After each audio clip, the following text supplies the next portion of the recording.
The following podcast has been brought to you by Banter Club.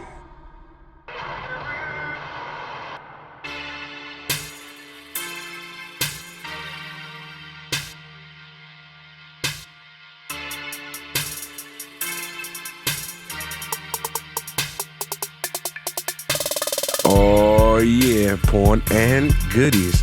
See, I stole a little something there from Dirty Heels right quick. Oh yeah. Respect. Yo, so it goes a little something like this. Ladies and gentlemen, boys and girls, children of all ages, Banter Club proudly brings to you, it is the Wednesday Night War. My war. Not yet, that's later. This one is Light the Fuse. And the boom. It's Dynamite. Dynamite. There you go. I'm the Angel of Death 6XL. Joining me as always. It's I, TJ the Great. TJ the Great. TJ the Grapefruit. As you know, we are the Banter Club. We are here to discuss these Wednesday night wrestling shows. And on one end, we had, AEW still building toward Full Gear. And on the other, we had Halloween Havoc. That shit was fun. They built and they built and they built, and it paid off. They won the ratings in terms of viewership this week. They had, I believe, like 871K. Dynamite had like 780K. So, wow. NXT did their numbers. AEW actually up from last week, I think. So they still did solid. Like, I don't think the audience overlap is that deep anymore. Yeah. But it's a good night for both shows, if we're honest. A really strong night for a show that NXT spent weeks building. They earned this number, so good for them. Yeah, I enjoyed the shit out of both of these shows. But Halloween Havoc was way too good. But as everybody's been saying, the first Halloween Havoc in 20 years, the last time we had one of these, the world in general, just the world was so damn different. WCW was still alive and wacky shit was going on, and the traditions were kept alive. Wacky shit went on this Halloween Havoc show, but we'll get to that later because we got some business to address in Daly's place. Well, before anything, the entire wrestling world is still mourning the passing of no. the legend Tracy Smothers, who made his name everywhere over the last 30 years, over the last 30 plus years, from WCW to Smoky Mountain, ECW. You may have seen him. You may remember him in the WWF as Freddie Joe Floyd. That's it. My memory of this man is in fucking ECW and in all the crazy ECW, like, what do you call it, like little post tours, like when after their demise, they had like the all these little shows, because he did like the unofficial one, and he did One Night Stand, and he because that's the thing. Even after his run in ECW as a full-blooded Italian, that was not from Italy at all. Dead in the middle of Little Italy. Nah, this man was nothing near an Italian. He was from southern Italy. This man was literally from the South of America. Not South America. South of the United States of America. Yes. Because, like, boy, he was a good old boy. He was. That ended up in a way different world. And to be honest, he was always very entertaining, very funny, great wrestler. I always had fun watching him do his thing. Like you said in previous conversations, he was, the newer gen Terry Funk. Only difference is fucking Funk has outlasted everything. Yeah. This man, explain this shit to me. he just joined Twitter, like, hey, and he looks good. Terry Funk. Shout out to Terry Funk still kicking, but Yeah, Tracy Smothers was sort of that newer age Terry Funk, in that he hung around helping so many guys in the indies that would go on to bigger heights. Like anybody who's anybody that has walked through an indie during the 2000s of note probably wrestled Tracy Smothers. From Kevin Owens to Seth Rollins to whoever you want to go up and down, WWE, AEW's roster, even Impact, like anybody all in of our a major indie American darlings. yeah, anybody. Yeah. In a major American company right now, probably he's like the ultimate 6 degrees of Kevin Bacon guy in wrestling. Yeah. So, rest in peace to an absolute legend of the business. King of the Indies is a title that gets tossed around or lobbed around. He's a definite contender for that title. Yeah, he was there from like jump to like now, basically. Yeah. He was still going. Sucks, man. Yeah. So, as always, fuck cancer. But, yeah, With that said, it's time to get to some Wednesday night wrestling. Oh, shit. And then go a little something like.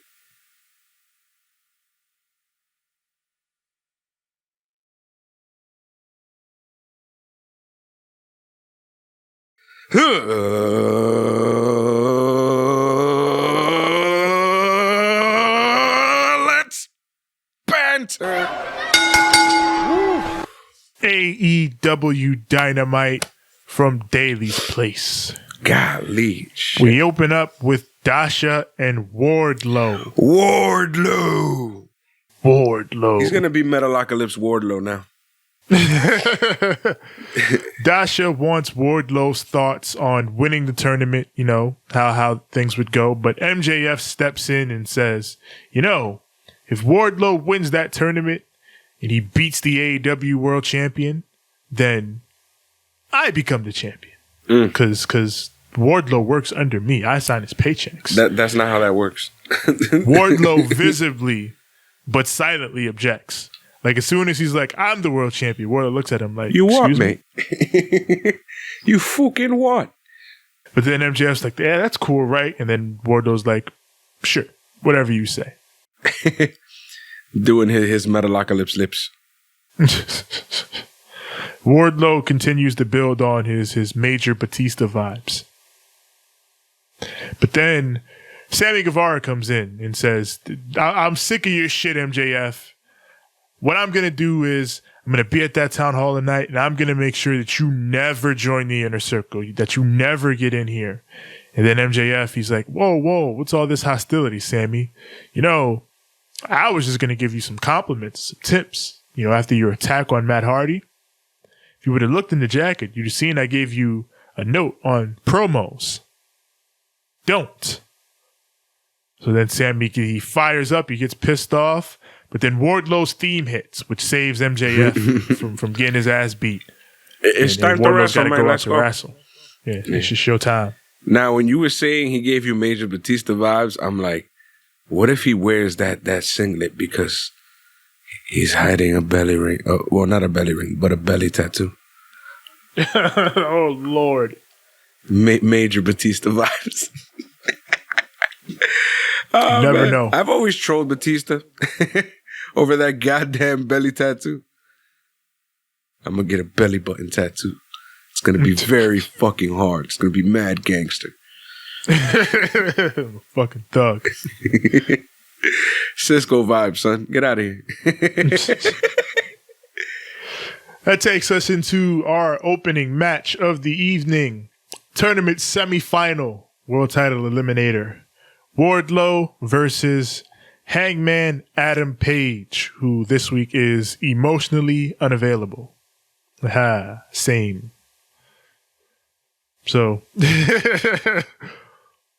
Wardlow, at one point in this match, he gets posted, like Hangman whips him into the post, and it just pisses him off, and he just rams Hangman through the barricade. Like, he just comes back, like Batista vibes. I just remember them being on the ground like, black. Yeah. So They fight back to the ring. Wardlow goes for that clean swanton bomb he goes for, but it misses. And it's time for that part of Hangman Page matches where they start swinging for the fences. They start throwing them bows. They start throwing them fists. They start throwing them lariats. Yep, it's time for them lariats. Yes. So they get to a lariat fight. Hangman hits the cactus clothesline. He takes Wardlow outside, follows up with the Arihara moonsault. Murder. Murder. But Wardlow fights back, gets him in the ring, hits the F10, but Hangman rolls to the outside. So they fight up to the top. And Hangman, he fall away slams Wardlow all the way across the ring.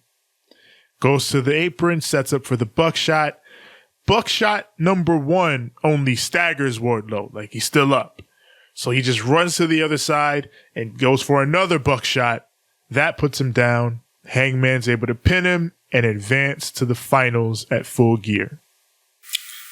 I like this match. I thought Wardlow had a smart tactic. He was going after the back, trying to, lay him down and get him for that swanton and then the F10. Yes. But unfortunately, it didn't work out that way for him. Yes. You don't get into a lariat fight with the likes of Hangman Page. Because you don't win those. He's he's gonna catch you with one and you're gonna be he's quite good at those. Yep. So we hit to the back. Jon Moxley is just wrapped up a training session.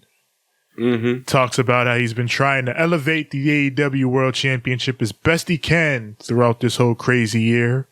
And, everything I've gone through, all the fights, all the drama, all the battles, that's been business. But this, with Eddie Kingston, is personal. I'm not going into Full Gear to defend this title. I'm going in to weaponize it. Says there is no place for this Eddie Kingston in AEW, this entitled, bitter, whining about things. We don't do that here. We don't do those here. Yeah, we don't play that. So he says he's going to do what he's always done in this company. He's going to crush windpipes, crush skulls, and ultimately crush egos. And make Eddie Kingston say, I quit. That brings out Eddie Kingston. I like where he went with this. I like that he basically tried to, he kind of reiterated some of what he was saying last week, where it's like, bro, like, I'm going to end you. Yeah. It's one way or the other. This is how it's going to end. I'm going, either we going to both die, or I'm going to end you.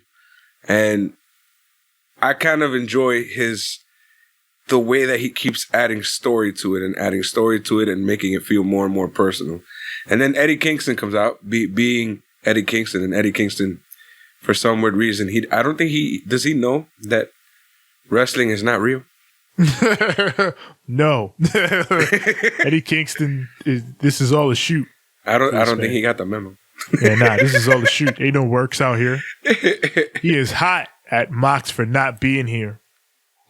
He says, since the world champion is not here tonight, I'm going to fight the Joker from the Casino Battle Royal who tried to take my shine. The Casino Battle Royal, which, by the way, I was never eliminated from. Mm-hmm. Ain't that right, goes. Lance Archer? There he goes. Lance Archer's looking angrily from the crowd. Jake's like, calm down, calm down. And Lance is like, he's ready to kill him. Everybody so, after Eddie cuts this promo, Tony's just like, Eddie Kingston's a terrible person. Just a terrible person. Just buried. Why? So Eddie Kingston versus Matt Sydal. This was weird. Why you say that? Weird mix of like fighting styles, weird mix of personalities. Weird.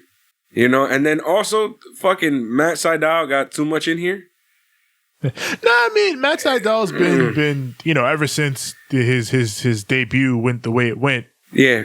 He's settled in and has been doing plenty well on Dark and everything. Sydal's good. I feel you with that. It's just like, I feel like this should have been a bit more brutal because we are trying to, put over Kingston versus Moxley. And Moxley It's brutal. So, I guess you would want to, because that's the point of an exhibition. You exhibit yourself. And part of this would be for him to exhibit how much of a badass and a savage he can really be. I think back to last year when Kenny and Moxley were feuding, and Moxley kept promising everyone that their match was going to be violent. And then people were shocked that their match was violent. And then Moxley was like, but I told you it was going to be violent. What did you think?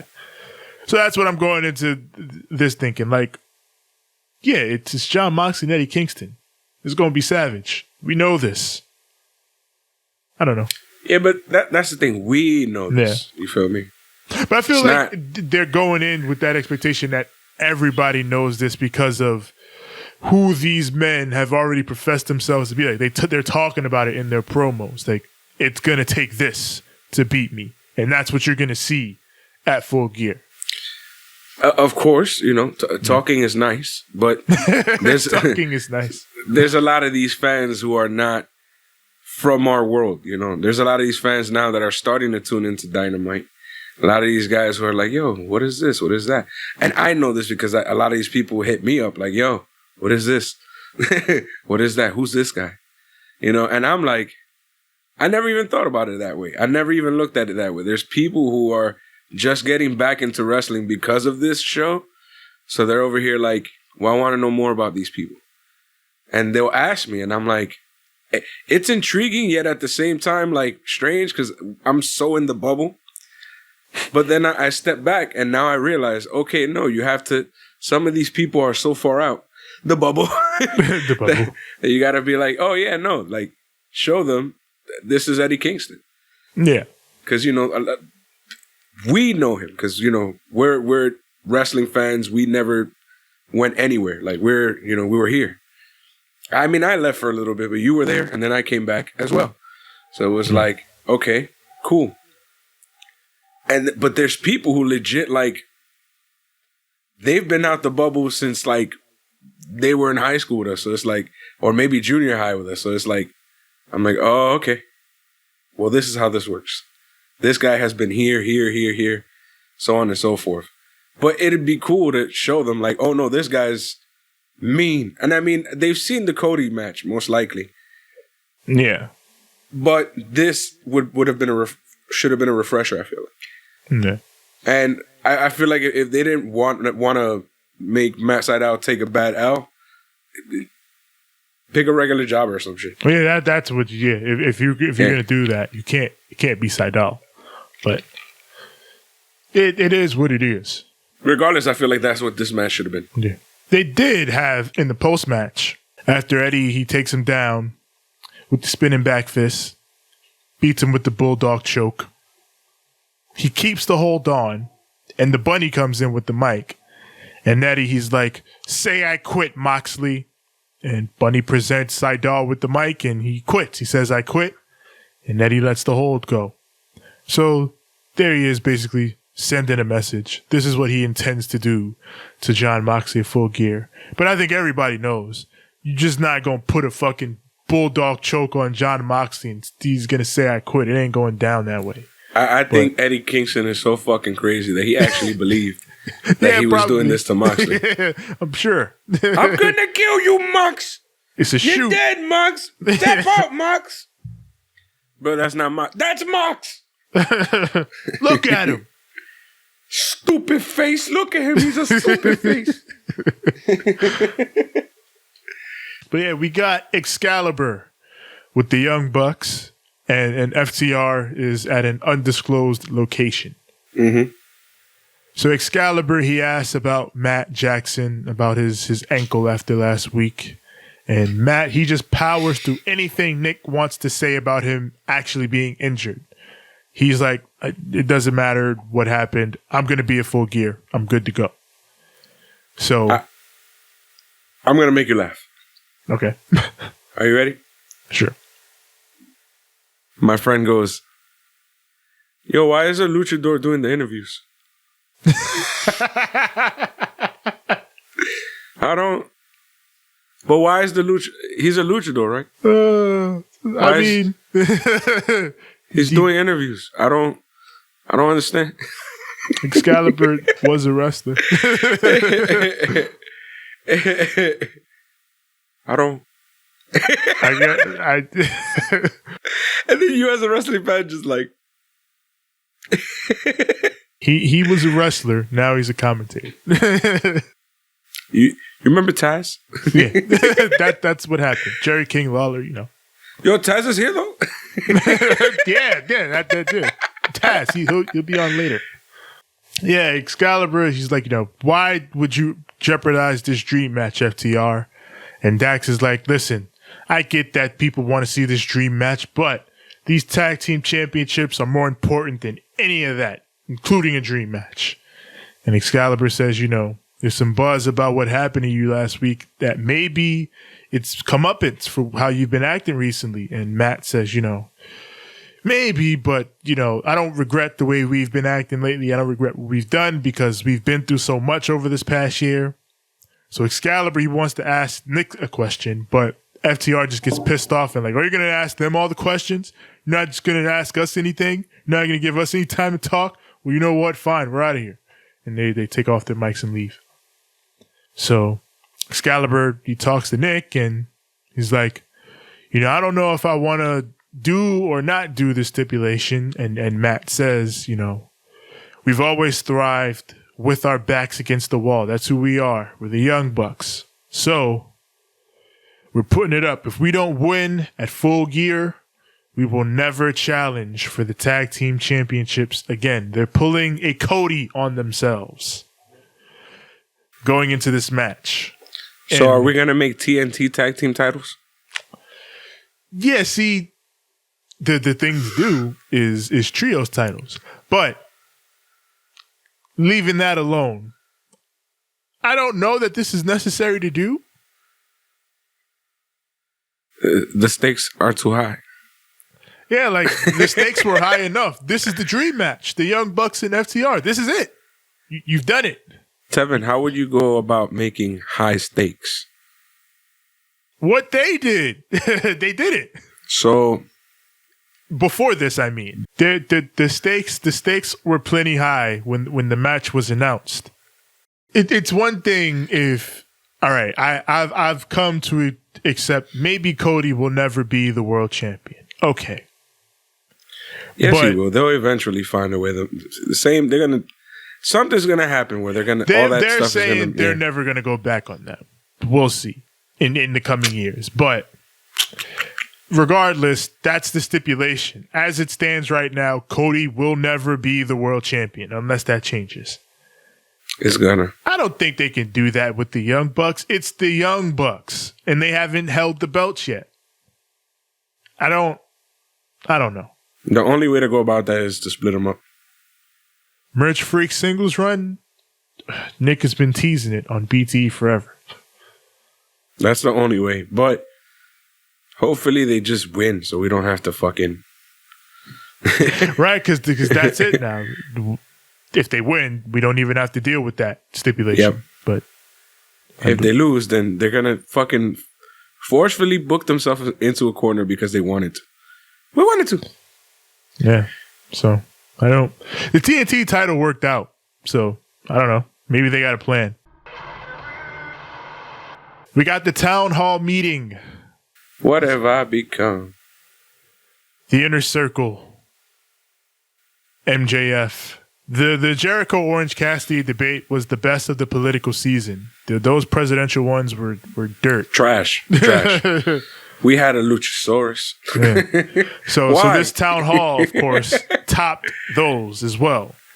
Yeah. This is hosted by Tony and Dasha. Dasha always looking fine. As always. So question number one, as you pointed out, is from Luchasaurus. He asked MJF, why? You know, considering he's the oldest man here, and considering MJF, you don't have a master's degree, like myself, in economics, how can you help the Inner Circle's earnings? So MJF talks down to Luchasaurus like he didn't just fucking tell you he has a master's degree. How dare you, MJF? He's like, oh, what a smart question for a dinosaur. That dinosaur is very accomplished, as he's just proven. Please and thank you. Yeah, but MJF, he does draw up a chart showing of how he will boost the Inner Circle's finances, which the crowd boos, and he's like, "What? It's math," which that's hilarious. Yeah. And I think it got Jericho too, because I feel like Jericho looked at him like, yeah. Next up is Britt Baker and Reba. By the way, before I forget. Yeah. So this one I have to say, because this shit is crazy. So you remember, I think it was either McDonald's or Burger King. But remember the Land Before Time? Dinosaur movies. Yes. It was either that one or there was another dinosaur movie that came around when I was like growing up. It was like maybe 99-ish. Let's just say. And McDonald's had like these little dinosaur puppets that you could mess with your hands. My boy goes, "Yo, why he look like one of the McDonald's dinosaurs?" I was like, "Yo, get the fuck out of here, bro. Go home." Yo, you look at his mask and you look at one of those old ass 90s puppets. I'm gonna see if I find a picture for you. It's fucking terrible. Those might be Luchasaurus's cousins or his old homies. We not going to talk about his people like that. You're not going to do that. All right. Oh man, it was terrible. I'm gonna show you. You're gonna be like, wow. Not gonna disrespect that man's heritage. So yeah, we got the Good Doctor, Britt Baker, and Reba. Reba's being all weird about how handsome Chris Jericho is and his smile and everything. Reba's with the shits. Reba's with the shits. So Britt's like, "Get out of here, Reba. You're being weird." So Britt is like, "All right, you don't even have to be a dentist," which I am, but you don't have to be a dentist to know that MJF has a terrible track record with friendships. So how do you plan on dealing with that? So Jericho's like, "Well, I'm not a dipshit like Cody, and MJF wouldn't actually be in the inner circle. Like, he wouldn't be a part of our planning, our close inner meetings and details and all that. So he'd basically be like a weird George Costanza type consultant." I would say kind of like maybe like, I'm trying to think. Yeah, that's what I thought of, George Costanza. Maybe like a New Age Outlaws to a D-Generation X. Yeah, but they were in D-Generation X. Yeah. Let me see. Maybe like an NWOB team. Yeah, like you're gonna be in the inner circle, but you're not in the inner circle. NWOB team. Yeah, Jericho says, even if he did want to turn on us, we just kick his teeth down his throat. And MJF is like, whoa, I would never turn on you guys. All right? Wouldn't do it.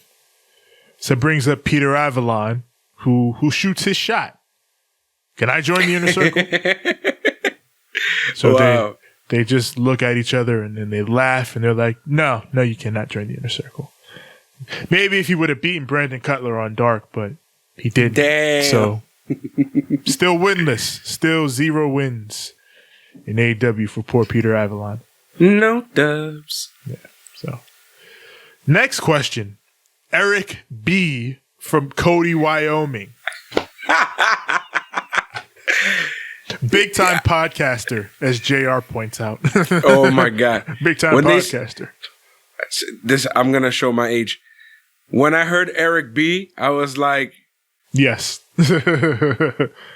Because if you ever, if you would have said from New York, then it really would have been. Yeah, if you would have said from New York, I would have been like awesome face the entire time. Yeah. Just because, well, think about it. Like Eric B. and Rakim the God Allah. Yeah. If you do not know who those men are, go find yourself. Yeah. Go find yourself. Hip hop royalty. Go know the ledge. Yes. And then you'll know how to follow the leader. Yes. Eric B. He comes out, does Eric Bischoff, and he has a 3-pronged question, he says. Wow. He says, a former President John F. Kennedy once said, "Ask not what your country can do for you, but what you can do for your country." So, He asks, what could MJF do for the inner circle? So MJF is like, Eric, that is a deep, phenomenal question. So I'm gonna respond with the answer that it deserves. One word: friendship. Friendship. Fucking the crowd gives him the Shao Kahn reaction. Friendship. Let me tell you something. Chris Jericho does not do well with friendships. Not at all. Nor does he do well with festivals of friendship. No. Terrible with those. Just letting you know, you bringing friendship will be your demise. So, Eric Bischoff flips the question. What could the inner circle do for you, MJF? He says, you are nearly the complete package. And MJF corrects him. He says, I'm not nearly the complete package. I am the complete package. But, as the complete package, I will admit, there is one chink in my armor. And it's that I'm not a great team player. So I hope that if I can join these great men, the inner circle, I could learn. These United States. Yes, these United States. I could learn to be a team player. So we go to question number 3. Many would agree that Chris Jericho is a prima donna. And Jericho gets pissed off. Like, hey, you can't just call me a prima donna. But Tony gets to shut him down like, Mr. Jericho, shut up. And Bischoff is like, thank you, Mr. Schiavone. They're OD being, they're making fun of the whole Joe Biden and Trump thing. Yeah. Bischoff is like, given that you, MJF, possess many of those same qualities, what are the chances that you two don't just kill each other? See, Eric B is me, and I am Eric B. Asking the real questions. Mm-hmm. So MJF gets angry, but Jericho's like, no, how about you answer that question? But then MJF flips and is like, how about you answer me something, Chris? I have given you everything in these past few weeks, trying to prove myself to you.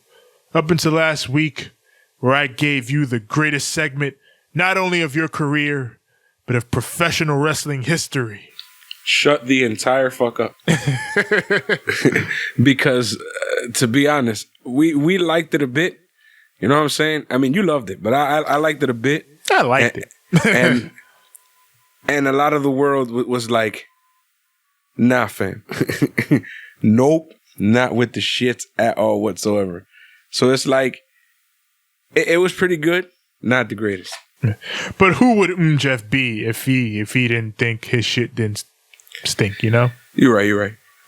He wouldn't be the Furbury gangster. Yeah. So he says, I've given you all that, Chris. So, what haven't I done? So Chris puts it very simply. You haven't beaten me. But you will get the chance to do that at Full Gear. And if you beat me, you can join the inner circle. So MJF, he's excited over it. He accepts. He says, listen, Chris, I got to tell you, man to man, I will do anything to win this match. And Chris is like, oh, well, I expect nothing less. And MJF's like, no. I mean it. Anything. So then Ortiz comes in. Mm-hmm. And he's like, hey, listen, enough of you. I'm tired of you talking. Because me and Sammy don't even want you in the inner circle. We don't even like you. We don't like you. Santana, he's somewhere in the middle. And then Jake Hager's too busy getting ready for a fight to care. So next week, Santana comes and he's just like, man. Yeah, he's like, he's chilling the whole time. Yeah, man. So Ortiz is like, next week, me and Sammy, we're going to take on you and Wardlow, and we're going to make sure you don't even make it to the pay-per-view. And then they walk off. Santana just looks at MJF. He's like, I like the jacket. And then dips. Like he's really in the middle on it. Yeah. But the jackets look cool. Yeah, he's like, the jacket is nice. I like the VIP. Yeah, it's nice. He got silky. money. The shit is silky. Yeah, that was the town hall. It was fun. I enjoyed it. Yes. It was pretty fun. It was cool. It was just the same problem I have with all Jericho MJF segments. They go on way too fucking long. Oh, That's gonna be my gimmick for like the next, until they stop this. I'm gonna say it like, yo, these go on way too long. I love both of these guys. This ain't a Rock and Mick Foley segment. It's a whole different feel. So it's like, it doesn't work for me. It should be, get to the point with shit. You take too long. Like that whole where they had to do the ring around the Rosie to get to freaking Ortiz and Sammy saying, nah, we taking the matchup anyways. Like, it's, why? We didn't have to do all these things. There's times where you should actually explain the story, like with the Butcher, the Bunny, and the Blade, and you don't do it. And then here, you're over-explaining something that doesn't need to be explained. AW sometimes. so that takes us to Team Taz. Yes, they have like a whole segment Yeah. where they're just, well, Ricky Tiki Taka's over here looking angry as F. Yeah, he's still pissed off, most likely at Darby Allin. Yep. And Brian is just there. Yeah, he's chilling. Why is that his thing now? Because he's chilling. he's got the just- FTW World Championship. He's got Taz chilling with Ricky Tiki Tak. He's chilling. He just be like, Yeah. The only thing he's waiting on is like, is Will Hobbs gonna join us or not? yeah. And then Ricky's over here like, Yeah. I want to fucking the kill faces. Darby Allin. all the faces. And then Taz is over here talking all the shit. Yeah. But Brian. Oh, man. So yeah, this is basically same as Yeah. last week. Facebook update. Will Hobbs, are you gonna come on? And then Darby. Well, they didn't really say anything about Darby, but you know, They show some of like the recaps of what happened on Dark or whatever and whatnot. yeah, It was oddly longer than the last one, and it made it a bit cinematic looking. And I was like, okay. yeah. Like, I don't know. I feel like it didn't have to be. But it's cool. I didn't mind it. It's whatever. I mean, like, it's not offensive. Nothing's going on. It's just, here's a recap of Will Hobbs and, what do you call it? Doing all the things on Dark, and then fucking, you know, recaps of Darby getting his ass whooped, and then fucking, you know? Yeah. We're going to do things, and Will Hobbs say yes already. Come on now. That's it. Come on, Will Hobbs. Yep. And then I believe up next we have a lumberjack match for some weird reason. Yes, the lumberjack match. No, well, they announced that. They've been announced that. They did? Yeah. I completely... They've been announced that. For the My brain TNT just- Championship, because remember, fucking Silver was like, we're going to interfere. So Tony Khan was like, no, this is what's going to happen. So yeah. Whatever. So yeah, TNT Championship lumberjack match. Orange Cassidy and the best friends are, of course, out there versus Cody and the entire Well, I Nightmare feel like I family's haven't out there. seen a good lumberjack in a hot minute. Like a good lumberjack match in a hot minute. Well, this was a fucking great one. Oh, no, this one was great. But that's what I'm saying. Like, why did I feel like it was a hot minute since I've seen something like this? Last really good lumberjack match I remember before this was Seth Rollins versus Dean Ambrose. Monday Night Raw, I think it was. Was it Raw or pay-per-view? I think it was on a Raw. Nope. But it was a Well, that lumberjack guy's match. And this it was company's champion at this point. So great. Yeah. that must have been a while back. Yeah, this was like when they were first feuding, when the Shield broke up, I think. It was around that time. Oh. Was it? Yeah, I think it was. That was when was born. Yeah. Yeah, when he was pure evil. Yeah. Now he's like, well, he's evil now. It's just they're not. I don't know, the storyline they got him in with Ray and all that shit. It doesn't, and with Murphy, it doesn't click with me. It just doesn't click to me. It's like, hey, let's beat the shit out of Seth every week, or make him look weird because Rey Mysterio's trying to get one up on Murphy for some weird reason. Because, not for some weird reason. He's trying to hit on his daughter. His daughter, like, 19? Yeah, but she's in a relationship or some type of friendship with Murphy. And it's implied. And it's gross. But whatever. What's wrong with these people? I mean, she's an adult, but, it's still... Yeah, but they're not peers. Yeah. They're not peers. Nah. That's weird. Murphy's like my age. She's like 30. Like, yeah, maybe you're a little older than me. Yeah, that's not cool. That's weird. It's gross. Yeah. But, whatever. Fucking lumberjack match. See, you need to watch these shows. After that, why the fuck would I want to? Cody, they both go for their big moves to Orange Cassidy and Cody immediately, picking it up from last week before going straight into some wrestling. I love that. I love that they just picked right up where they left off. Cody, he does his push-up spot, and Arn, he's like, he goes Austin on him. Get your ass serious, son. Get serious. Get serious. And indeed, Orange Cassidy turns the tables, hits him with a delayed vertical, sends him outside. Orange Cassidy fakes a dive, and then the best friends, they take the chance to give the people what they want. And they give Orange Cassidy a hug. Yay. Yeah, give the people what they want. So they do a trust fall. They do a trust fall spot with Orange Cassidy. Like he gets knocked back, they catch him, and then they just push him back. Friendship. Into the ring. Yeah. Actual friendship. Then Cody gets knocked into their arms, and they let him splat. They just drop him. Yeah. So Cody gets mad. He pushes Trent.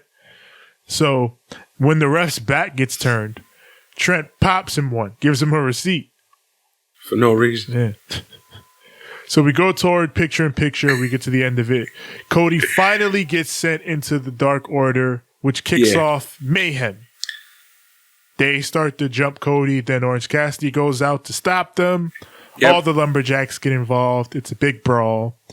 The two competitors get back in the ring. Orange Cassidy hits the beach break. That gets a near fall. I forgot he had that in his arsenal. The beach break? I love that. Mm-hmm.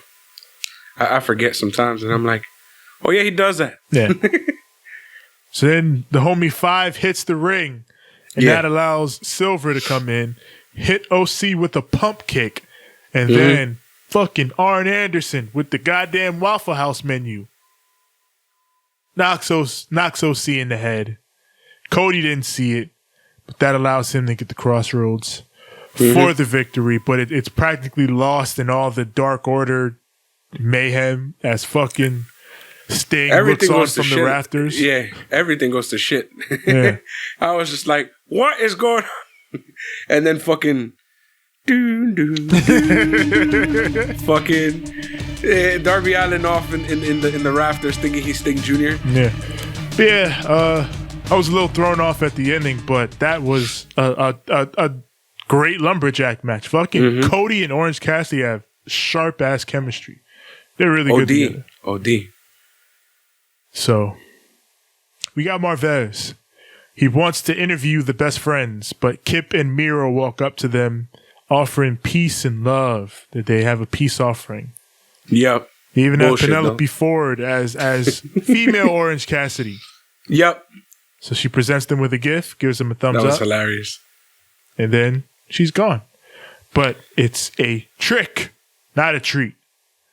As Miro and Kip beat them up, and it's revealed that that gift is in fact for Kip Sabian, and it's Alan revitalized back in the game.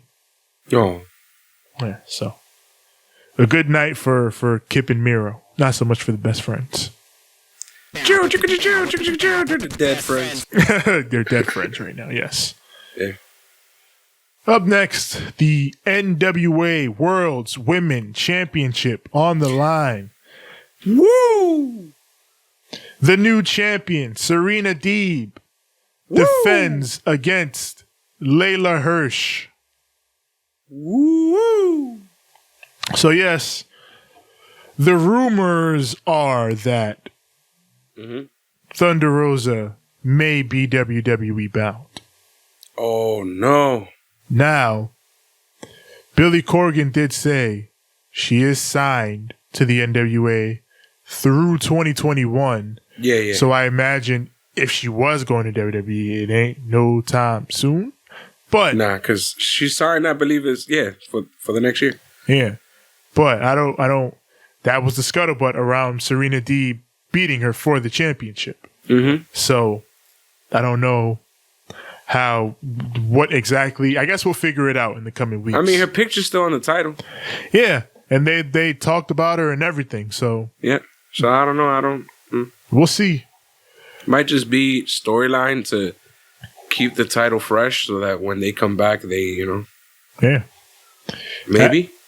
That's the way it looks like to me. Yeah.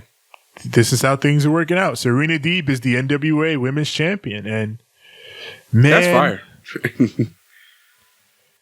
Luckily, I watched AEW Dark like a couple hours before I watched Dynamite, and I got to already beforehand fall in love with Layla Hirsch, because the level of graps this woman brings to the ring.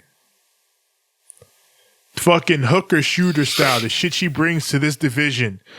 And I feel like she's got the goods to be able to mesh with anybody. Her match with Sheeta on Dark was equally as good as this one. And this one was fucking great. One of the best matches they've had on Dynamite for the women in a while. They gotta sign Layla Hirsch. She's 2 for 2. She had a great match with the AEW Women's Champion. She had a great match with the NWA Women's Champion. That's it. I like it. She's proven. Do things. Yeah. Yeah. So, like, at one point, Serena hits a fucking apron neck breaker. She gets her in the ring. Fucking Layla Hirsch, like a real fucking shooter. She gets wrist control from the ground. And she just goes down, grabs her wrist, and flips her over like, psych, nigga, wrist control. What you talking about? Something we learned back in. See, that's actually a shoot thing. They do this in wrestling. They teach you wrist control. And I'm talking about like Greco-Roman style. I was in the varsity wrestling team. Yes. And that's one of the very important things they teach you. That and protect your neck at all times. At all times. They even do like a lot of neck strengthening exercises. Like I used to do like backwards bridge like ups. It was weird, man. I thought I was going to break my neck. But they were like, nah, you're strengthening your neck. You have to always strengthen your neck. It's literally because in wrestling, your neck is extremely important. If your neck is weak, bruh, you ain't going to be wrestling too long. Yes. Because you gonna snap something, break something, fuck something up. So the ultimate result of this match is Deep getting able to crank a deep single leg crab, and it gets Layla Hirsch to submit, and she gets the win. A hell of a match. Once again, I will say it one more time. Yeah. Please sign Layla Hirsch. Yeah, I like her style. Very MMA-ish. Put her with Team Taz. That'll work. Yeah. But I mean, she doesn't need to. I feel like I want to see her introduced first. And then you can put her wherever you want. But I like, I need a woman on AEW television stretching people. I was going to say, me gusta los graps. Give me those graps. Me gusta todos los graps. Give me the graps. We go to Marvez in the back, where he is with AEW Women's Champion Hikaru Poor Shida. Marvez, man. Nyla Rose has apparently said that she refuses to wrestle until she gets a match with Shida. And she is just like, well, shit. Why didn't you just fucking say anything? I'll fight you. And it's on for full gear. This is basically AEW trying to make up for the fact that for whatever reason, they never booked anything with Nyla and Shida. Bugging. I don't know why, but here we are. I feel like Marvez always gets sunned. Yeah. He's that guy as an interviewer. He's Michael Cole. He's the one they son. They don't do it with Tony because Tony got OG cred. Fucking poor Marvez just be back there. Give me the fucking mic. Marvez just be like, why? It's my time. Poor Marvez, man. He'd just be there chilling. Like, we can share it. I mean. Yeah. But no. I got to say what I got to say, and then I'm out. And that's what she had to say. So, Sheeta versus Nyla at Full Gear. Yep. Up next, Shawn Spears versus VSK. Yep. Shawn Spears is on a 10-match winning streak. And I wonder what VSK stands for. it doesn't matter because he gets destroyed. Mm-hmm. Spears immediately gets his 11th win in a row with the C4, which, cool, because Shawn Spears' theme. I love to hear Shawn Spears' theme. Yep. So Spears, he's celebrating. He goes and messes with the costume bull in the crowd. Let me do this. So the poor man is just, he just won this match. He's chilling. Start getting heckled by somebody in the crowd. Throw shit in his fucking face. He's just like, but why though? But why? And then he looks into the crowd, and it's Mantar. Goddamn Mantar. He's back. Or at least a man dressed like some form of Mantar. And he grabs Mantar, tosses him in the ring. Only to find out, Mantar takes his fucking helmet off. It's Scorpio Sky. Yes. And then, then Scorpio Sky catches him and gives him a dark halo. Yeah, I knew that's where we were going. Oh, man. For those of you who don't know, I have a very similar finish. Yes. In my video games and back when I used to do what I used to do. So, watching this whole little segment at the end, I was like, this is very Halloween-y, very fun, very funny. And it's only setting the tone or the mood for what's going to happen later on. Yeah. Because the other show is the show that has all the Halloween great stuff you Loved want. It. Yep. So that takes us to the main event. Oh, shit. Lucha Bros. Mexican. Cero Miedo. Meet us in the ring. And shit like that. well, here they are, throwing Kenny and Cody on the same show. Like, nah, we can do it. Watch. And fucking. Go ahead. Kenny in the main event, no less. Yep. With it felt like even more in his fucking Justin Roberts intro this week. Yep. And he also did a lot with his entrance. Yeah. He had the girls wear the luchador masks, the Rey Fenix and I believe Penta's mask, both of them, right? Yeah. So the girls wore both of their masks, and he came out with something that was a little hidden under the gimmick. Oh yes. Kenny starts off yeah. wrestling in his shirt. Mm-hmm. You may wonder, why is Kenny wrestling in his shirt? So Penta's gonna hit him, but he lifts up his shirt slowly to reveal he is wearing the AAA Mega Championship. Ooh. The title that, yes, he is the current holder for. The title that he beat Rey Fenix for. Mm-hmm. In Mexico, man. Fucking my boys, man. I love this shit. Fucking power move from Kenny. I can't wait for him to get it. It's just the way he lifted his shirt up too. Fuck boy. Yeah. He's officially the cleaner.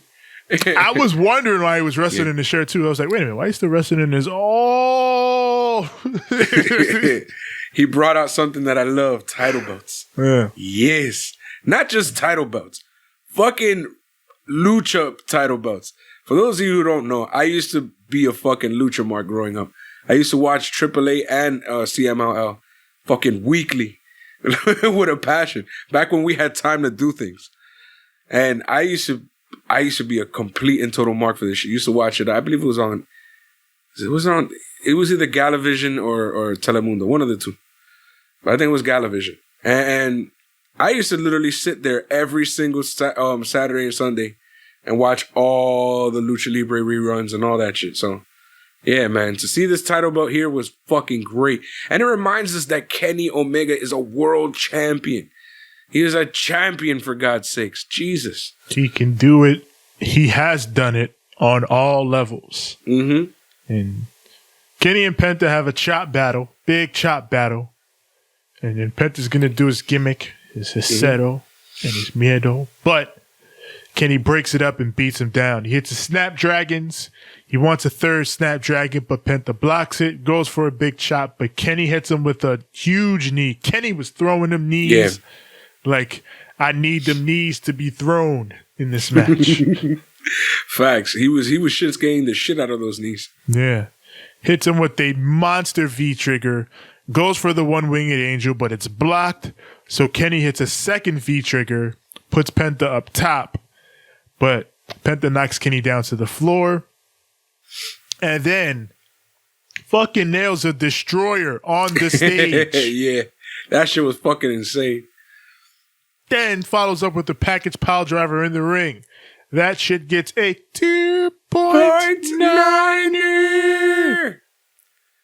So Penta throws up the cero, miedo, but eats a V-trigger. V-trigger! So Kenny goes for the one-winged angel, but Penta, he grabs the arm, snaps the arm. Wow. So Kenny he's able to come back, hit the one-winged angel, and as we know, nobody kicks out of the one-winged angel. Not a soul. Not a soul. And Kenny Omega advances to the finals where he will face his old tag team partner, Hangman Adam Page. Before I get into like my assessments of this match, I'm just gonna say one thing that I actually like found hilarious. When he fucking DDTs him into a cooler. I don't know why that shit made me laugh, but that shit legit, it got me. Just dunk.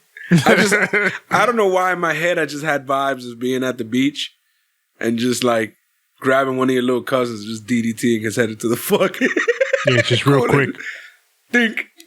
Fuck me you, or Sid. And they're like, ow!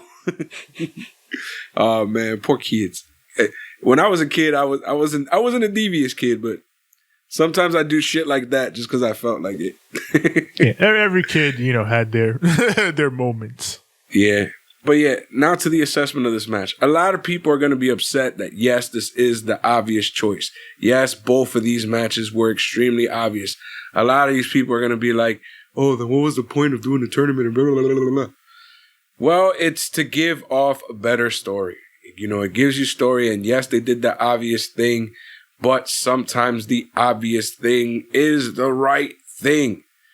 It's like watching a movie or watching a good TV show. At the end of the day, somehow, some way, they're gonna beat the villain. But it's how they, go about it and get there that makes it fun to watch, So in this case, yes, they did this convoluted entire gimmick just to put these two against each other. But wasn't it fun? Yeah, I mean, I got to see Ray Phoenix versus Penta. I got to see Penta versus Kenny Omega. Kenny Omega. That's it. That's it. all I want. That's it. That's all I wanted, to be honest. It was good. It was a good. I got to see Hangman versus Wardlow. That was fun. Savage, bro. They beat the shit out of each other. Yeah, love that shit. Yeah. But you see what I mean? It was a quick little tourney. It was a good little tourney. It took up space. It took up time. It did what it had to do. Fucking all sorts of madness. It was a good. I mean, I liked it. Fuck it. Fight me. Yeah, but no need to hate on it. And that takes us to the end of Dynamite, which I thought this was another solid show. Their tape shows, like I said before, they flow so well usually. And I thought this was another example of a show just flying by, good bit after good bit. It flowed well. It was good. And we'll see you on the other side of this quick little break. Yeah, it's going to be up next. NXT Halloween Havoc. Right now, I would like you guys to give us a like, share, and subscribe. Do it for the fam. Remember to hit that notification bell gimmick. Do it. Do it. Do it. Do it. Do it. Do it.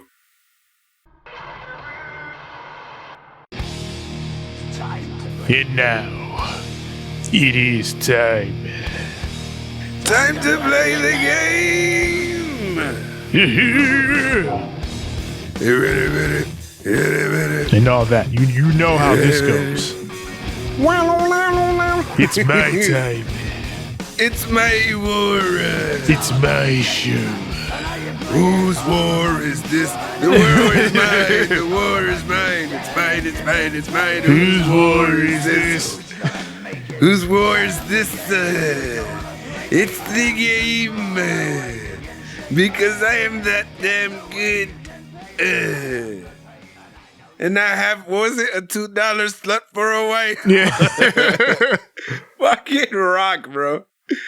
Rock is the greatest sometimes. The boulder finally showed up in the impact zone.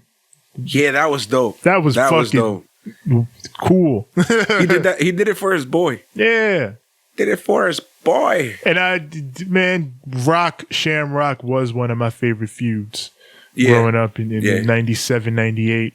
Usually for the IC belt. Yeah. It was great. So yeah, I loved Rock inducting Shamrock into the Impact Hall of Fame. Bound for Glory. It was fun. Yep. But yeah, all that said, it is time for NXT presenting Halloween Havoc. And like we've been saying going into this, if you're going to do this shit, do this shit. Yeah. And they did this shit. Yeah. To be honest, the only thing that bugs me is like, I, for the love of it, wish from the bottom of my heart, that it was either a network special or like, you know what I'm saying? Something like that. Something to that extent. For all this, I feel like it still should have, I've been saying from jump, should have been a takeover. Why wasn't this the takeover? But, you know. Exactly. It was like a fun show. It was a fun show. I'm going to do the gimmick. Yes, sir. And you're going to do your gimmick. Yes, sir. And it goes a little something like this. Tevin, are you ready? I believe. No! I said, are you ready? I am ready. Then, for the thousands in attendance,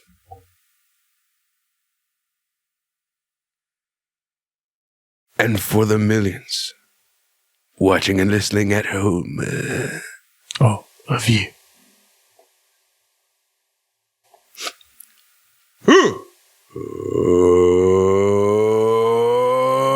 Let's get ready to banter.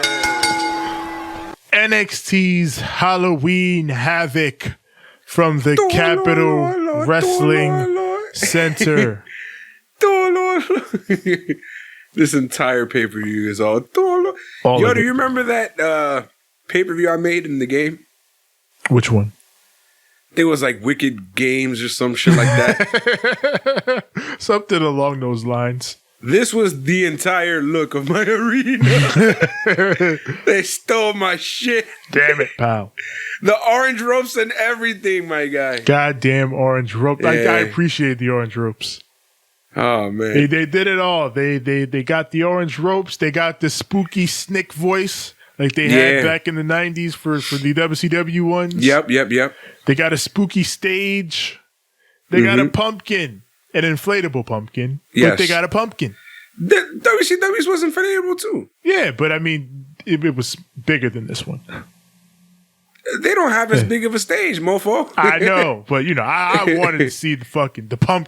But this was a good pumpkin. I didn't mind. It was a good pumpkin. It was huge as fuck. Yeah. And they had electricity on the walls. We had a little video package and everything in the beginning. Yeah, a little graveyard. That looked all creepy and stuff. Yeah. They had the giant chainsaw. It was supposed to be the Wheel of Fortune, basically. Yeah. The Wheel of Morality. And yeah, Shotzi fires it up and yeah. Yeah. And then she got her own little chainsaw that throws sparks. Yeah. And then what was it? Mountain Man Rock came out or whatever the fuck his name was. we get the setup for our first spin the wheel, make a deal. The deal. There you go. Damian Priest defends his title against Johnny Gargano. Priest gets played to the ring by Moon Mountain Rock. Yeah. Moon Man Rock, or whatever the fuck his name was. Yeah. He's got a Sting outfit on. Yeah. All this WCW love across the brands tonight. Facts. Darby Allin cosplaying the Sting. Damian Priest cosplaying the Sting. Sting. Yeah, you love to see it. Johnny Gargano, Jack Skellington, and he pops the fucking giant. Pop the pumpkin. You fuking heel. What a piece of shit, Johnny Gargano. Fuck that was you. the point, though. That was the point. Yeah, that was the point. We're meant to hate him. He's a bad guy. He's such a fucking piece of shit. That Johnny Gargano. Fuck you for ruining our nostalgia, you piece of shit. Fuck you know what that I like, guy. though? They had a CGI guy doing the thing, just like in the real one. Yeah, it was cool. I liked it. So we go up to Shotzi, who was in her first of 3 outfits that she wore on this night. She wore mad outfits and hairdos. These outfits were good. This was the VMAs. Yeah. The wheel is spun, Mm-hmm. and this is a Devil's Playground match. So I wonder, like, was that shoot? Maybe. Or did they, like, computerize that shit? Yeah. Yeah, I'd be interested to see, like, what would happen if this was, this whatever, a Chamber of Horrors or, you know. Yeah. But whatever. This was what it was, the Devil's Playground, and it worked. Priest. It's a hardcore match. Yeah, it's just a hardcore match. Falls count anywhere, what have you. Yeah. Damian Priest beats Johnny around the ring until he comes back. He gets the plunder. He's got a kendo stick, this Johnny. But Damian Priest has a nightstick, boss man style. So it's a duel. I know you want to sing it, boy.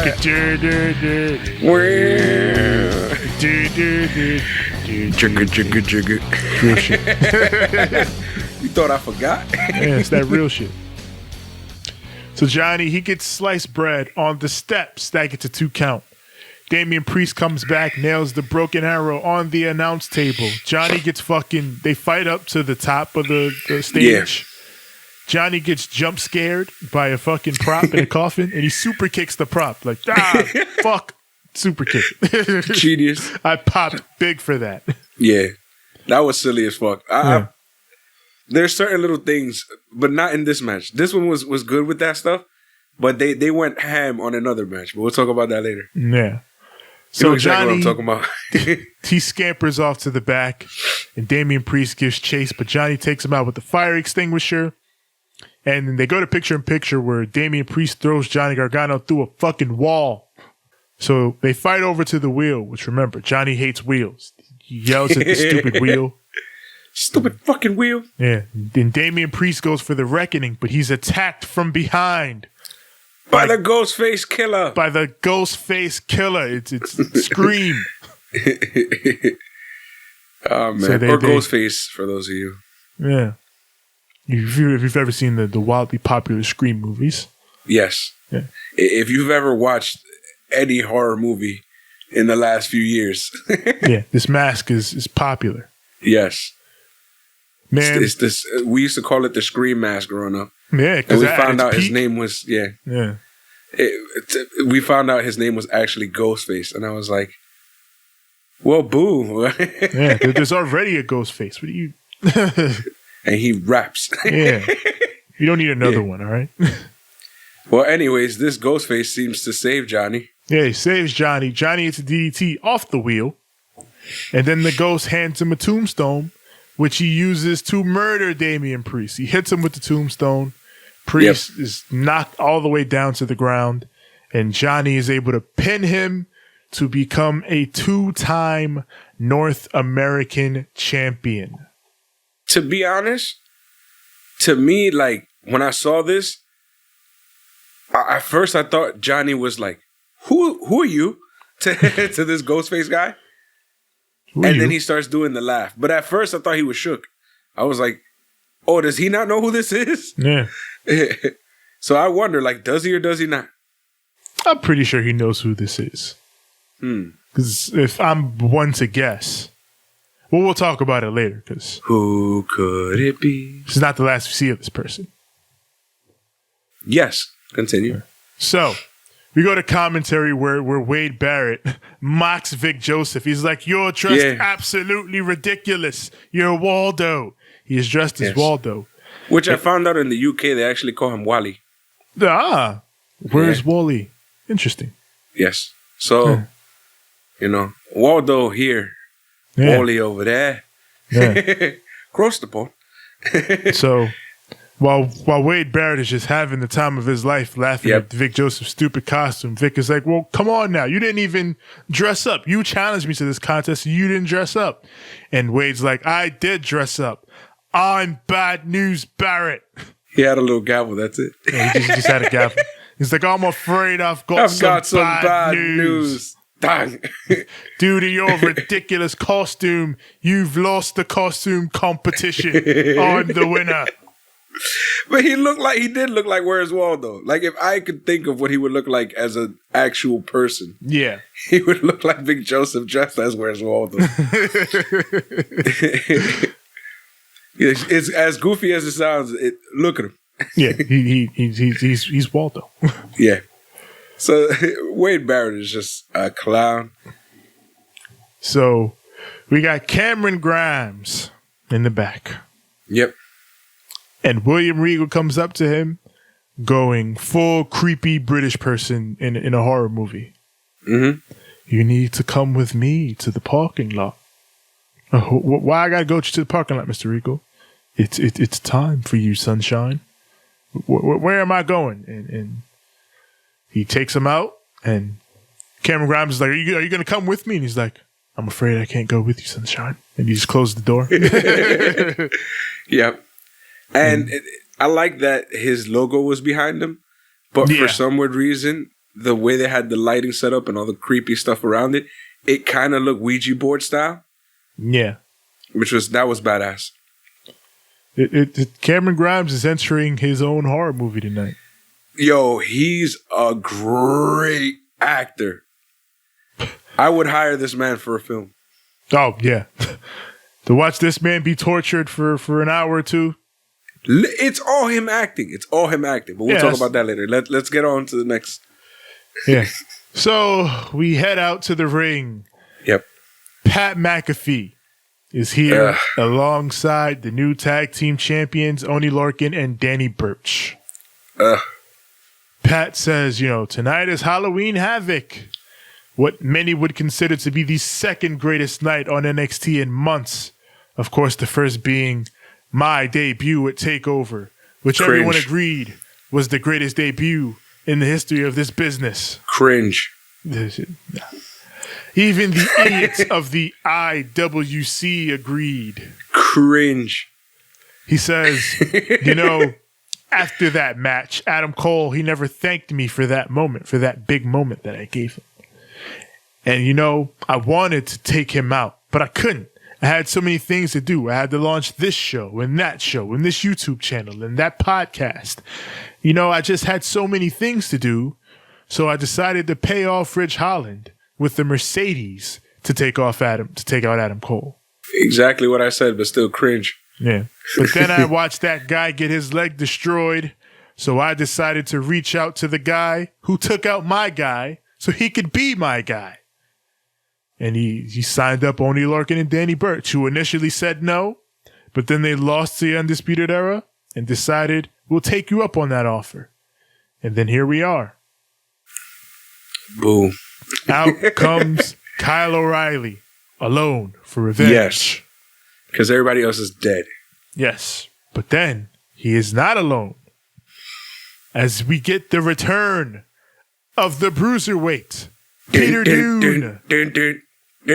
Peter Dune is back. And Peter Dune is shredded. Yeah. Boy got jacked in quarantine. That boy was doing nothing but working out and fucking eating protein for like hours in a day just to fucking get back here. Yeah. Yeah, so he comes with, gifting steel chairs, handing them off with some friendship. Yeah, friendship. But as we've proven in this company, we don't do friendship. Nah. So Shao Kahn loves it. No friendship. Yep. So, when Cal gets in the ring, he has his steel chair. Then, he lays it down to, because, they both enter the ring and, try to face off Oni and Birch. But they when Cal goes to put his chair down to, kind of egg him on, fucking Pete Dunne just, wow, Excellent. just smacks him right across the back with the steel chair. And I was like, oh! And I just went from absolutely hating this because of fucking Pat McAfee to absolutely loving this because of Pete Dunne. Peter Dude. He does this shit right. And it's like, yeah, I'll put up with Pat's bullshit. If we're going to put my boys 1 and 2 with Peter Dunne, yes, please give me all of this. So I like this. I thought it was good. I do think Pat already has the MJF problem of talking more than necessary. Yeah. Because he's good at talking. Yeah. Like, he gives me like mid-2000s indie heel vibes. And maybe part of that's just because he's yelling at the IWC. Like, who talks about the IWC in 2020? Cringe. But I guess I kind of liked it in that lens. He reminds me of like a mid-2000s heel yelling at bloggers and shit. Like, Let me talk tell you about something. me on the internet, you pieces of trash. That shit's funny to me. Whenever this man opened his mouth, I was like, yo, shut up. He's X-Pac. Like, get this nigga off my TV. And now we like X-Pac, but I'm talking about fucking right towards the end of the Attitude Era X-Pac. Like, get this motherfucker off my TV. Out. Like, heat for no reason, heat. Like, but it's just because, there is a reason. It just fucking talks too much. Yeah. It's like, and it's corny and annoying, and it's shit that you would expect for motherfuckers to say. And it's like, who does this, man? Like, get out of here. I thought it was a pretty decent promo. He could have explained the whole thing in a third of the time he did. Yeah, just like we feel about MJF. Yeah. But the difference is, like, with this guy, it's like... No, MJF's a way better talker than him. But that's what I'm saying. MJF's been doing this for years. Like, exactly, that's what I'm saying. Like, he just started, and it's like, bro, like... And you know that it's fed shit. Like, you smell it, bro. Like, they're giving it to him. It's garbage. I don't know. I don't mind it. I just think he's Triple H going like, that's what they expect you to say. Yeah, I feel like it's like, just, nah, man, they're working with him like, hey, just go out, be a heel, lay it on thick, talk shit to the people, do your thing. And he's doing that, but no. It's a matter of weaving in and out of the shit. Absolutely cringe. Get out of here. Get him out of here. Get him out of here. I don't know. Boo. You're cringy, you're annoying, you piss me off right now. You as a person, you aight, but in WWE, no, annoying, go away. For me, it was just too long. But shut up! We got Cameron Grimes. He heads out into the parking lot. He hits the van that he needs to ride to get to this House of Terrors. God. And this fucking van is blasting Bad Street, USA. Yeah, Bad Street, Atlanta, GA. Michael Hayes gets out of the fucking... In the orange number. In the most orange pumpkin number. Who was it that was in the passenger side? I don't know. It was creepy as hell. And then they look over at Cameron Grimes, and Cameron Grimes like, I gotta get in there. Yeah, I gotta get in here. And he does. He has to get in there. Yep. And fucking Michael Hayes looks like he just walked out of a fucking stoner van. Like, fucking smoke coming all out of it. And I'm like, yo, where is Snoop? Yeah, like, what is happening here? Is Wiz Khalifa back there? Did somebody... Oh, so, yeah, that's where we leave Cameron Grimes on his way to the House of Terrors. And we get into our next match, Jake Atlas versus Santos Escobar. Now, Escobar comes out here with a dope mix of attires. Yes. He got like Day of the Dead face paint with Rey Mysterio old school super purple attire.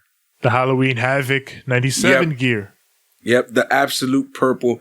I believe he got the attire from the Phantom. The superhero or whatever he is. As they've been building this story for the past few weeks with Jake Atlas coming at Santos Escobar. Escobar beats him down, tells him, you should quit. You're not built for this life. But Jake Atlas fires up. He fights back. Hits his big cartwheel DDT. But Joaquin Wilde puts Escobar's leg on the ropes. Oof. So Atlas decides, I'm going to dive. I'm going to take you out. Then Mendoza comes back, headbutts him. And that allows Escobar to put him down. And he gets the win. He headbutted him with that loaded mask. Yes, that damn loaded mask. So like he put on the mask, bang. So I wonder what the hell is in that mask, man. Lead plate, something like that. They got to investigate that thing. They have to. They got to see what the fuck is going on there. They still haven't told us. Yeah. Come on, Regal, get on that. Facts. Get that shit the fuck out of here. Yeah. I like that they all have the Day of the Dead face paint, by the way. Yeah, they all had it on. It was cool. Yeah. Dia de los Muertos. Yeah. It's like Mexican Halloween. Yeah. So we get another video package with Ember Moon basically saying that, Dakota Kai gave me exactly what I wanted. I want competition. I want to be kept on my toes by the absolute best. I want to swim with the sharks being back here on NXT. Oh, you're going to be swimming with the fishes? She knows that Dakota Kai has evolved from who she was when Ember left NXT. She was scared of her own shadow before, but I didn't know she was a Pokemon. Anymore. Yeah, she be whooping ass. She's a Pokemon. She evolves. She evolves. Okay. So we move on. Shotzi has changed her outfit again. This was the black number. Yeah, this is the black number. Yes, oh my god, she's dressed number. like a witch. Yeah. She's hot though. Yeah. Yes. Haunted House of Terror. This shit. Cameron Grimes. Cameron Grimes. So this is all a sell job just by Cameron Grimes. This entire thing. Yep. No one's doing anything to him. Nope. Yep, they just like drop him off in like this weird cemetery looking place. And he's just like walking around scared shitless, talking shit the entire time. Tevin, did you write down any of the shit he was saying? Yeah, he's just I'm Cameron Grimes. He's making his way through the front yard. A Marilyn Manson song is playing. Yeah. Dexter Lumis is watching him from a tree at first. Like he walks by, he's looking. Yep, Lumis is by a tree. Just I'm telling you, Dexter Lumis is the greatest villain of all time. He's tremendous. Just always lurking, always looming. Yep. Fucking a little girl's tricycle drives by, and Cameron Grimes goes, Loomis, you got kids? So Loomis finally catches him. Yes. After Grimes gets spooked by a zombie ref. There's zombies in this shit. Yeah, he sees a ref in the corner. The ref is just chilling. He's like, hey, ref. And then he turns the ref around and he's a fucking zombie, man. Yeah, it's a zombie ref. Yeah. So he hits the showers and he sees a woman in the shower. And like a stupid horror protagonist, he decides, I'm going to join this woman, regardless of whether or not she's actually with it. Whatever, yes. As you deserve, she's a zombie. That's what you get. Yeah. So he rushes out, gets caught. This was a genuinely decent jump scare. When he runs out of the fucking bathroom and is running toward the front, and Dexter Lumis just pops in the front window and grabs him out of nowhere. Yeah, I was like, "Oh shit!" This nigga is a legit horror movie villain. Like this motherfucker pumped in the scary scare cords and everything. I was like, "That was a good one." So he does escape, and he gets to the van. And he looks toward the driver, and of course... the driver is Dexter Lumis. It's not the weird, creepy guy from earlier. It's fucking Dexter Lumis. It's the weird, creepy guy that's been chasing him all night. Yep, so he runs the fuck off. Yeah, he runs off into the night to be continued. Yep. So that takes us into a whole other level of horror movie. A monster mash. Fucking Christ. Go ahead. Rhea Ripley versus Raquel Gonzalez. Let me tell you something. This was a hoss fight. Women having a horse match. 2020. You gotta love it, Mago. You gotta love it. Let me tell you something right here, bruh. Oh my God. You love to see. You love to see. I don't know. I'm speechless, bro. I've never seen two women fucking fight like this. Looks like an MMA fight, low key, but more horsey. Fucking they threw clotheslines bombs at each other. They big threw boots each other. Fucking power bombs, and this was it's a horse fight, bro. It's weird because it's women and I'm not used to it. It's something new, and I love it. I didn't know. Now I know. It's not often you get like two women horses at the same time to go in the ring. Yeah, so it's good. Like, you know, Rhea and Martinez had a somewhat of a horse fight, but this was a horse fight, bro. Yeah. I mean, I guess the chemistry is because in real life, you know, they're homegirls. Like, they're really, really cool. So I guess that's how that works. But this was surprisingly good. Yeah, Raquel Gonzalez, like, is obviously Rhea Ripley's star is established, but Raquel Gonzalez really looked good in this match. She looked like a future up and coming star in the women's division and an already stacked women's division here on NXT. And after all these bombs they throw, Rhea comes out on top. She nails Riptide for the victory. This is a really fun match. This was some savagery. Like, we cut to the outside and where Cameron Grimes is still on the run. He's still heading down the street. And then we cut to Drake Maverick, who was Hulk Hogan, brother. Dude, more Jack? aptly, he's dressed as Dark Side Hulk Hogan, a very specific Hulk Hogan. Yes. Who famously got hugged to death by the Giant and the Yeti at Halloween Havoc 1995. And guess what we got here? Some guy dressed up as the Giant. Yes. And the Yeti. Super Giant Ninja. And they fucking hug Drake to death. Yep. Like you do. But in this timeline, Hulk Hogan is saved by the Shock Master. Who does not fall on his arse. It was Killian Dane, bro. It was awesome. So he takes off the goddamn helmet. He puts it, Drake Maverick puts it on himself. And then he does what, Tevin? He falls on his arse. Look at him. He fell on his arse. Fucking Drake is like, well, you know, you're supposed to fall. He fell. He burst through the thing and fell. And Killian Dane's like, I'm not going to fall. He's like, but you got it. Like, watch. And he puts it on and he falls. And Killian Dane's just like, he fell on his arse. He fell on his arse. I was crying. It was great. Oh, man. So, see, he's entertaining. Come on. Let's do things with this, man. I've always liked them, so you already know. This was the Halloween episode of the Drake and Killian Dane sitcom. Yep. That's exactly what it was.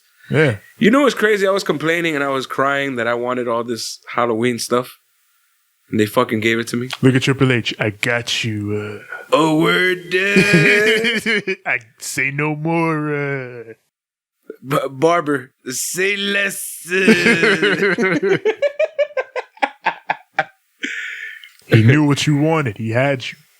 It's Cameron Grimes. There you go. He's back in the arena, but he gets attacked by zombies. Yes. He's making his way to the ring, and the zombies are rising from the graves and chasing him down. And he's fucking yelling, I'm Cameron Grimes. You got to stop this, all right? Who cares? Yeah, as if that's I'm Cameron Grimes, right? You can't do this to me. This is literally Yosemite Sam, bro. And the craziest part about this whole situation that had me rolling is the fact that they had all the smoke. All of the creepy, smoky fog, which makes the zombies look like they're legit zombies. Wade Barrett's even like, where's all this smoke coming from? All the damn smoke. Yeah, the Street Profits were hanging out in the back, making sure We were good. Man, with this amount of smoke, that wasn't no Street Profits, fam. They had help. They must have been with Rob Van Dam, Iron Sheik, Sabu, fucking. They worked with Matt Riddle. He was Matt Riddle. We're trying to figure out where it comes from, but it doesn't matter as Dexter Loomis pops up. It was just me and my hookah. And destroys. He destroys Cameron Grimes.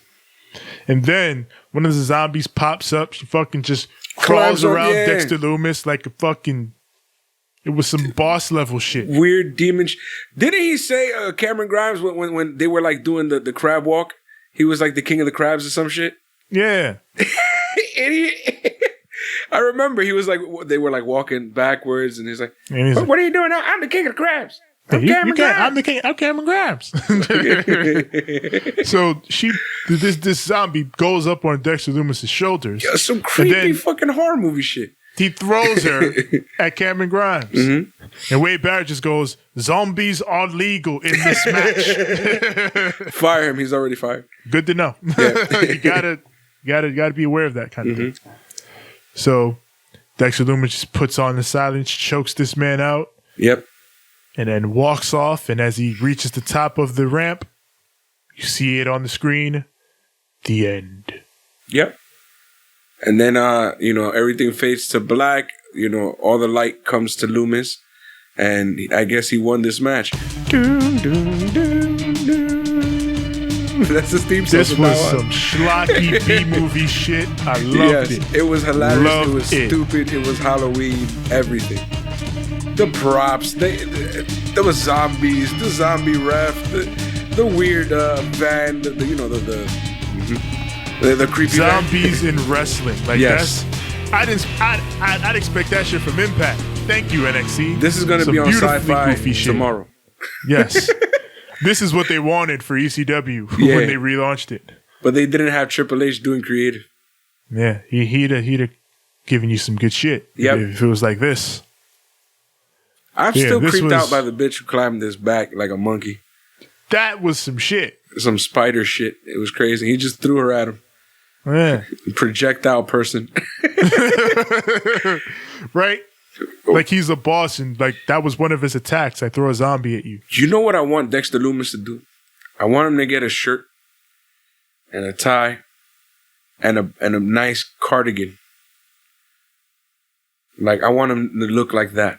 I feel like he's mad creepy. And if he dressed up like that, he'd be even more mad creepy. He's got those vibes. Although, then he would be Bray Wyatt, which, nah. Shit, he was close enough in this. True, he was very he teleported everywhere. Yeah. The only thing is that he's not hindered by the fact that he needs to bring out the Fiend in him. He's already the Fiend in him. He's always the Fiend. That is his default. Yeah. Yo, did you hear that they're gonna try to change Matt Riddle's name, or they successfully did it or some shit? Change it to what? Riddle. On some Buddy Murphy shit. Murphy! Riddle! Are they gonna team them together? Riddle and Murphy? Riddle and Murphy! Riddle and Murphy.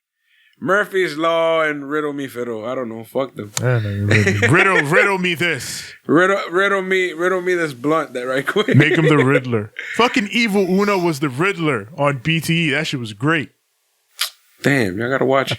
I popped for that. Yeah. This week's episode was great. It's the Dark Order costume party. It's fucking great. I'm sad now. I gotta go watch. Yeah, watch BT. Yeah, we got Tommaso Ciampa. Yeah, he is sick of everyone trying to glob their way to the top off of my name, off of whining, off of making tweets or posts online. He says, there was once a time where I was the greatest sports entertainer of all time. And it was because I was the face of NXT. I laid the foundation here. And I'm going to get back to that. Starting with you, Velveteen Dream, a 25-year-old prodigy that just can't stay out of his own way. He's dead at 25. Yeah. That's crazy. Tommaso's also dressed like the Yellow Lantern. Yes. He has like the logo on the black. Yeah. It looks kind of cool. So, Ciampa here saying, I'm gonna fucking beat the shit out of you, Dream. Yeah, I'm gonna murder you. Yeah, makes sense. So and he also brings about a lot about how, like, you know, he's kind of like been tweaking. Yeah. And all that good shit, and how he feels like, you know, it's time to get my ass serious, son. Yeah. So hopefully he's gonna fight the silky velveteen Dream. Yeah. You notice he's always wearing a silky now? Yeah, fucking about to make Patrick come out. Real shit. Oh, but yes, that takes us to the main event of the evening. Ah, shit. For the final time, spin the wheel, make a deal. Shotzi's wearing your favorite attire of the night, Tevin. This outfit was yowie wowie. Yes, she's wearing red. Yes. And she got the poofy Tina Turner hair. Yeah. All her outfits were yowie wowie. Yep. But perhaps this one most of all. Yes. But yeah. Poppy plays Io to the ring again. Yes. Because it's a big match. And we need Io to look like the biggest final boss imaginable. So break out the Poppy. Mm-hmm. So here's Poppy playing into the ring. And that just sounds funny. Yeah. Poppy. But it's because I'm Dominican. Yeah. So in my head, you're saying Poppy as the name of the artist is. Yeah. And I'm over here like, hey, dímelo, Poppy. But yeah, Io hits the ring. Shotzi hits the stage in her outfit, spins the wheel for the final deal. And the match is TLS, tables, ladders, and scares. Oh. It wasn't stairs at all. It was sounded close, man, but it wasn't stairs. Yeah, at first I thought it was stairs. I was like, stairs, but then it was like, no, scares. Scares. I was like, oh shit, that's cool. Yeah. No, you know, it wasn't. They did scary spots, but it wasn't like there was actual scary things going on. It was a TLC match. Yeah, that's what it was. With very little tables, and they only use like a table spot or two. Yeah. It was all about the ladders. Yeah. All about the ladders. The Taz ladders, by the way. Yeah, orange. Oh, if Taz would have been calling this show. Hell yeah, Taz would have fucking lost. We got orange ropes. We got orange ring skirts. We got black and orange goddamn ladders. This is my favorite fucking show. I'm so glad we brought Halloween Havoc back. It was a brilliant idea. This is a genius idea by Why am I making him sound like he's Alpha 6? Yo, Rangers. Fire me, I'm already fired. So yeah, to showcase what the scares are in this match, Candice is pulling out the plunder, and she pulls out a bag, and it's a body, fucking like someone did a Mortal Kombat fatality and put the remains in a bag. Yeah. Io just hits her with an arm because she doesn't give a shit. Like Candice sees it and freaks out. Io's like, oh, a weapon, and she just grabs an arm and fuck you. Man, you know, she's ever since she turned heel, nothing. Even though she's a face now, it's just and she's a face again. But she's technically doing her heel gimmick. Yeah, I don't, because her heel gimmick was when she became all crazy and started doing the Poppy shit. Yeah, but that's just her gimmick now. Yeah, she just even became though she's like a face, badass. I am the fucking best. I'm a rock star, basically. So they both get these orange ladders in the ring, and they get a chair stack. The Taz ladders. Io goes for a moonsault onto the chairs, but Candice dodges, and Io crashes and burns. And Candice, she looks for revenge for Io dropping her onto a chair over a year ago. The commentators noted that's what started this whole thing. When Io first turned heel, she turned on Candice. So Io, she dragon screws Candice's leg with a chair. That was savage. The dopest shit. Savage. That was savage. Absolutely me. Like we talking about, we had a horse fight just before this, like with Raquel Gonzalez and Rhea. But this right here was abuse. This was both these women once again dying for the art. Did you notice that the tables were also tazzed? Yes. They had like orange trim around the black table. Yeah. We're going full in on the gimmick. Yo, Taz is somewhere right now like, they fucking did this to me. There I go again with my Alpha 6 impression. Break out all this orange. Oh, man. So, Candice comes back, nails Io with the neck breaker through the Taz tables. Mm-hmm. And out returns Ghostface. Ghostface Killer. Ghostface Killer is back. They help Candice up the ladder. But then Shotzi has had enough. She takes out Ghostface. And that allows Io, gives her enough time and lets her recover. Oh, my God. And Io sends Candice crashing to her death, knees first, through a ladder on the outside of the ring. Mm-hmm. That shit looked brutal. Damn near died. Io grabs the title, retains, still your champion. Like she said, whatever match you want to do, tables, ladder, stairs, I beat Candice. Even after the Ghostface Killer got involved. Exactly. Shotzi wasn't having that shit. Mm-hmm. So, the Ghostface Killer. I'm pretty sure it's Indy Hartwell. I feel like one of them is Indy Hartwell, but that first one was definitely a dude. Oh, you feel like it was two? Yes. The second one looked like Indy Hartwell, but the first one looked like a dude. If the first one was a dude, I think it's Austin Theory. You think so? Because he quit. Yeah. And remember, and he needs a stable right now. Yeah, Johnny was and like, Robert Stone is no longer available. Yeah, Robert Stone ain't gonna take you. Yeah. So yeah, if it's two of them, I think it's Austin Theory and Indy Hartwell. If it's just one, I think it's Indy Hartwell. Yeah, I should say less. Yeah, but they did say that there was a potential. Well, not potential. It did happen. COVID exposure at the PC again. Mm-hmm.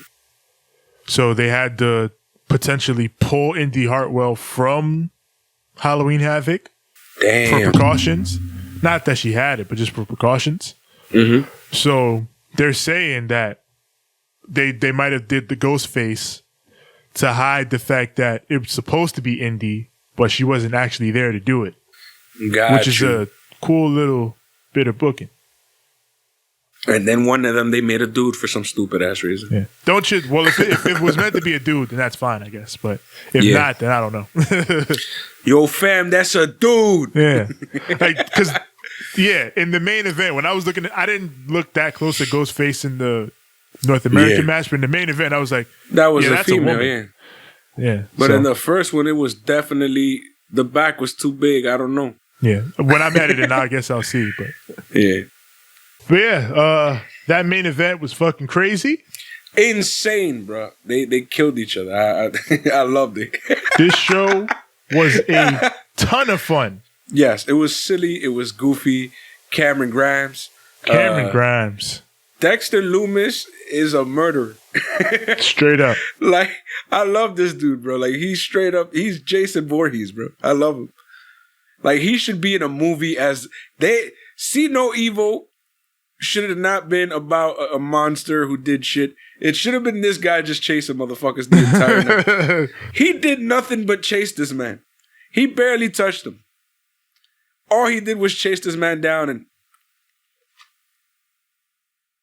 that's all he did. Chase him down and do that.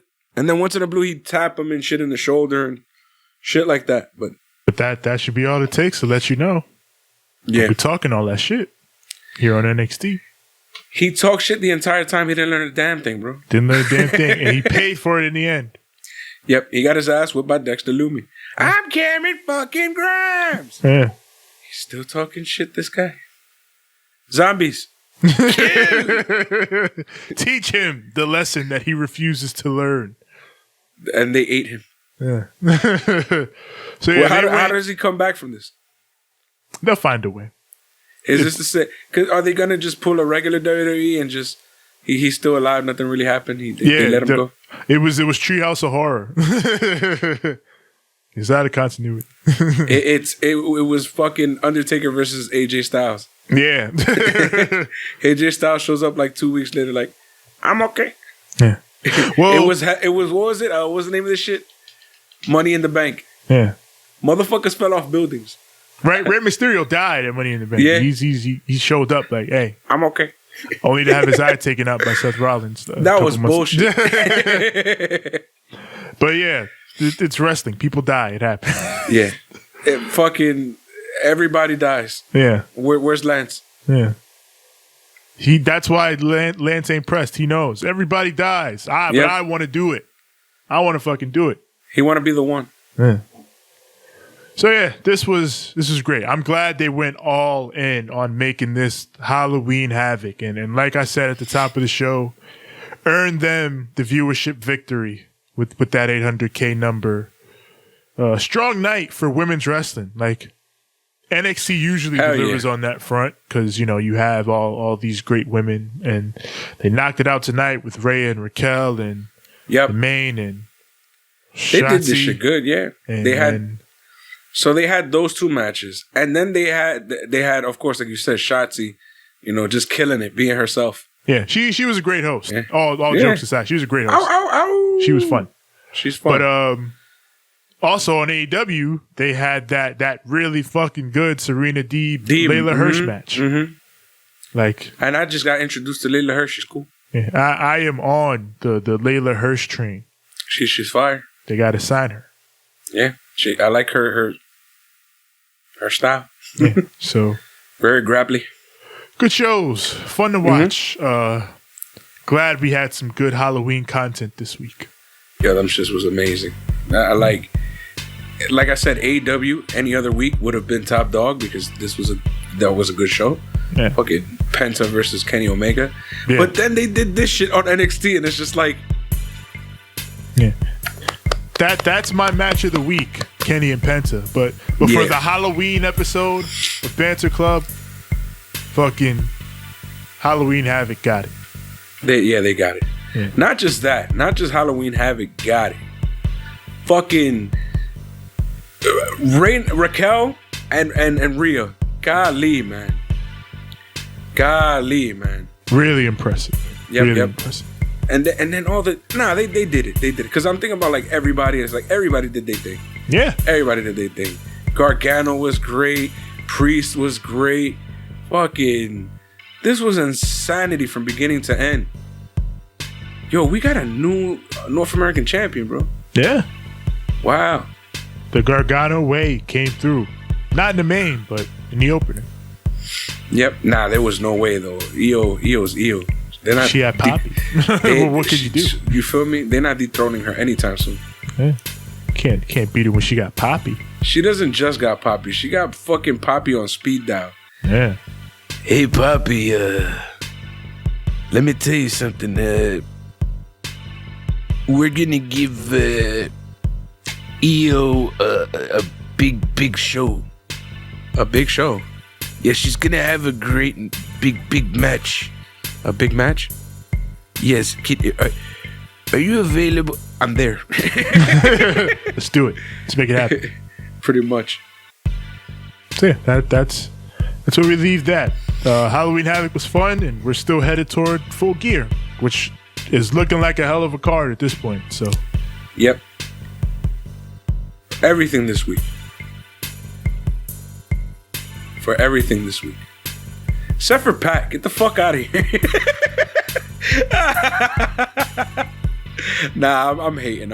He's not that bad. It was just, you know what I'm saying? All for Shotzi. he gotta get there. Shotzi. Yo, Shotzi. Guilty. Anyways. Simmer down now.